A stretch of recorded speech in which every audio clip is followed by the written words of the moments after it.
Ya baik, selamat pagi Bapak, perkenalkan. Pagi. Ya, kami mahasiswa baru Universitas Airlangga ingin melakukan wawancara terkait rumah batik ini. Kalau boleh tahu Bapak dengan siapa? Saya dengan Usman selaku pemilik dari Rumah Batik Jawa Timur di Jalan Dukuh Balapan Timur nomor 94 Surabaya. Baik, perkenalkan saya Ayunda Bapak dan rekan saya Uji. Saya Ibu Nani, saya Ahmad. Oh iya, silakan. Ya, jadi kami kelompok 2 dari PDB 115 Lingkungan. Jadi kan kami sedang melakukan pembelajaran dasar bersama. Nah, di matkul ini kami mendapatkan tugas untuk field study nih, terjun langsung ke lapangan, melihat terkait proyek yang sedang kami kembangkan juga. Kalau boleh tahu, rumah batik ini sendiri berdiri sejak kapan? Rumah Batik Jawa Timur ini berdiri tahun 2008 Mei, disahkan oleh Gubernur Imam Utomo. Seperti yang ada dilihat di depan ada prasastinya ya. Itu dari zamannya Ibu Faiki Ismail. Baik, Bapak. Kalau bisa menceritakan tentang latar belakang berdirinya rumah batik ini? Rumah batik ini dari keinginan sendiri dari Ibu Faiki Ismail. Dia berkeinginan untuk menyatukan pembatik-pembatik yang ada di Jawa Timur. Di Jawa Timur itu ada 38 kabupaten kota dan semuanya memiliki pembatik. Akan tetapi gaungnya kurang kedengaran dan halayak ramai mengiranya batik itu kalau nggak Solo Jogja ya. Pekalongan ya.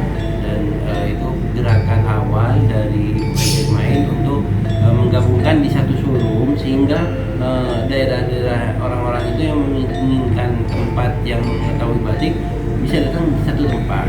Itu disuarakan ke pertama Biro Perekonomian Pemprov Jawa Timur. Usulannya diterima dengan baik, hanya saja untuk aktualisasinya, pembiayaan dan itu perlu beberapa tahun kemudian. Alhamdulillah setelah beberapa tahun kemudian itu tercipta itu ada di Bandara Juanda, ada Biro Perekonomian Galeri Batik Jawa Timur.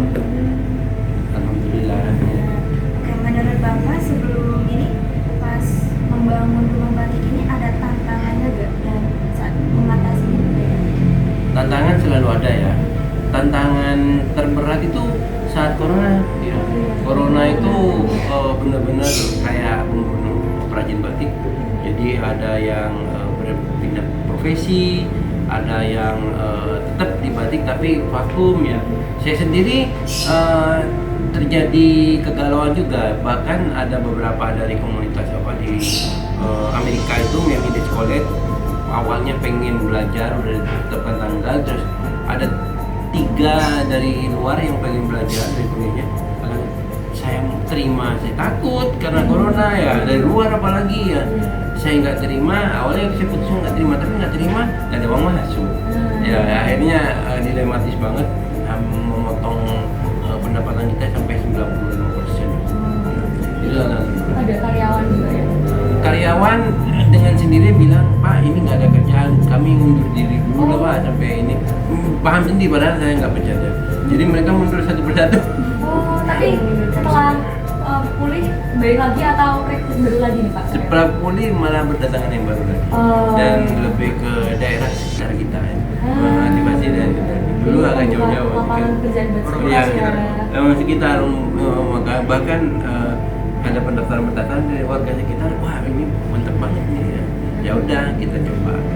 Tadi sekarang total ada sekitar 5 karyawannya di sini, tapi yang di proses produksi kita juga proses produksinya ada di Pamekasan Madura. Itu ada beberapa yang tetap walaupun corona tetap kerja. Baik, Bapak. Saya ingin menanyakan terkait proses pembuatan batik rumah batik ini. Ya.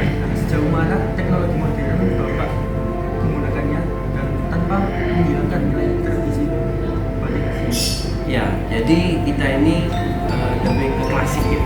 Klasik itu dengan teknologi yang minimal sekali ya teknologinya. Jadi tetap prosesnya itu kayak zaman dulu kala. Akan tetapi permintaan dari konsumen ini menuntut kita untuk belajar teknologi. Misalnya, Pak, batik itu kalau dipakai kira-kira seperti apa? Jadi pemakaian dari baju itu apa? Padahal harus lain. Lah, kalau kita kena sentuh teknologi, jadi langsung orang memakai baju batik padahal batiknya masih lembaran di sini kan bisa ya. Nah itu orang langsung ngebayang, oh iya kayak gitu, ini Pak saya suka gitu kan.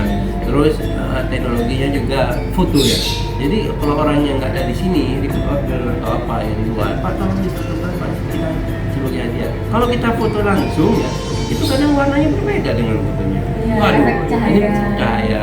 Ya, kita edit sama teknologi sedikit, biar ada kesamaan gitu ya. Kesamaan jadi orang yang di sana nggak berpersepsi dapat logo beda gitu. Jadi gitu-gitu. Terus juga beberapa mahasiswa juga datang ke sini, Pak kita ada program ini Pak, kerjasama dengan teknologi pembikinan website ya. Jadi saya senang sekali itu ya. Jadi kayak gitu-gitu saya tetap terbuka terhadap teknologi baru. Bahkan di depan tuh ada pengolahan limbah dari salah satu mahasiswa juga di Surabaya. Jadi hibah kerjasama kayak ada proyek ya. Dan itu saya sangat terbuka dengan teknologi. Walaupun tetap proses batiknya itu tetap klasik dari zaman dulu kan. Lalu di sini kan kita melihat bahwa di sini kan banyak berbagai macam motif. Iya. Itu tanyaannya apa filosofi atau nilai budaya terbaik motif batik yang dihasilkan, khususnya yang mencerminkan identitas Surabaya itu seperti itu. Bagus sekali. Jadi yang Surabaya itu Bu Eri Cahyadi, Ibu Wali Kota kita sebagai Ketua di Jalan Raya Timur mengadakan inkubasi batik di beberapa tahun yang lalu dan menetapkan pemenang batik dan memperbesar lagi motif-motif batik. Itu untuk memperkuat filosofi batik yang ada di Surabaya khususnya. Kita itu sekarang udah ada yang 12 motif batik yang sudah dipatenkan oleh Pemkot Surabaya dan kita sebagai peserta inkubator, jadi kita juga ada piagam-piagam ya sudah mengikuti program itu. Kita memperbanyak batik-batik yang berfilosofi Surabaya. Di sini sekarang walaupun tadi Ibu Peggy Ismail menyatakan pengen bergabung ya, karena ada kemunculan dari Pemprov yang membuat galeri batik di Jawa Timur di Bandara itu, kita sekarang memperkuat yang Surabaya, fokusin ke Surabaya, biar kalau orang yang datang ke sini tahu batik-batik Surabaya dan Pamekasan khususnya karena saya pengrajin batik di Pamekasan. Dan itu ada yang greget Rel Pasar Turi itu mengangkat Pasar Turi, ada juga yang Surabaya mengangkat Tugu Pahlawannya itu, dan ada mengangkat juga filosofi tentang asam robonya ya, karena di situ penghasil asam, terus asam ya, asam robo. Terus ada juga hutan mangrove yang diangkat gitu, yang filosofi hutan mangrove ya, ada bangaunya dan pohon-pohon mangrove yang memperkuat fondasi alam sekitarnya. Juga ada lagi dari bangunan kunonya gitu, kayak Cap Tunjungan namanya ya, bangunan-bangunan Majapahit dan hotel Majapahit ya, dan Siola dan bangunan-bangunan lainnya dan makanan-makanan khas Surabaya umumnya ya. Terus ada lagi dan masih banyak lagi lainnya ya, yang dari 12 itu yang kita sebutkan juga tadi, yang memperkuat filosofi batik yang ada di Surabaya. Terima kasih banyak Bapak Ya. atas waktunya dan ilmunya yang sudah Ya. diberikan kepada kita, pesan-pesannya juga. Terima kasih banyak Bapak. Semoga sukses, makin jaya rumah batik Amin. Surabaya ini ya. Amin.